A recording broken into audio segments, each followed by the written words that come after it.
So today we're talking about how your posture can have an impact on your heart rate and your blood pressure. So your calf muscles are the muscles that are responsible for plantar flexion of the foot and ankle posture, but did you know that they're also responsible for returning the blood from your lower extremity to your heart?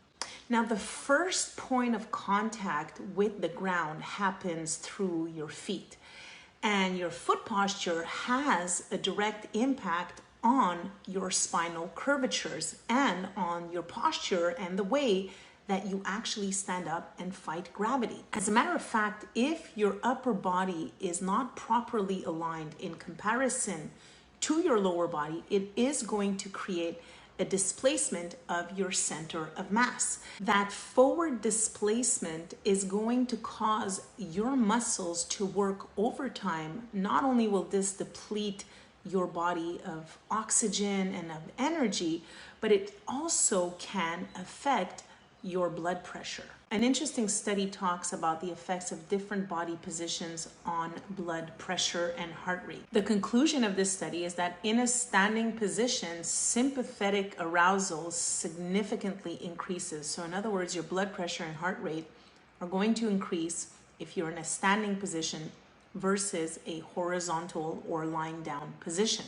Why is this important? Well, because your ankle, your feet, your calf muscles, and the movement of your diaphragm all participate in the venous return, which is essential for pumping the blood from your calves to your heart. In an upright posture, the venous blood from your head and neck flows downhill to the heart simply by gravity. Blood from the lower body has to overcome this gravity and return to the heart.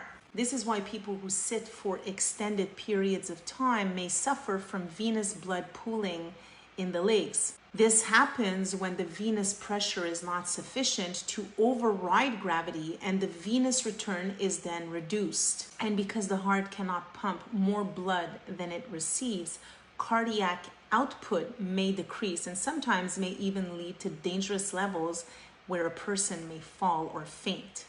So for venous blood flow to be optimal, the architecture of your foot is absolutely indispensable. So here are the top 3 things that you can start doing immediately to help your posture and to optimize your calf pump. The first thing would be to switch from a sitting position to a standing position. If you're accustomed to working all day in a sitting position, take some breaks for every hour that you sit down. Try to get up for 10 minutes and do some calf raises and calf exercises and move your muscles of the lower extremity as much as you can to get the blood circulating.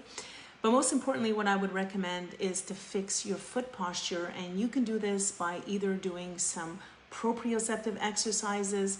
Keep in mind that if your foot is already in a compromised position, you may want to take a look at purchasing a pair of therapeutic insoles, and I'll put a link in the description below.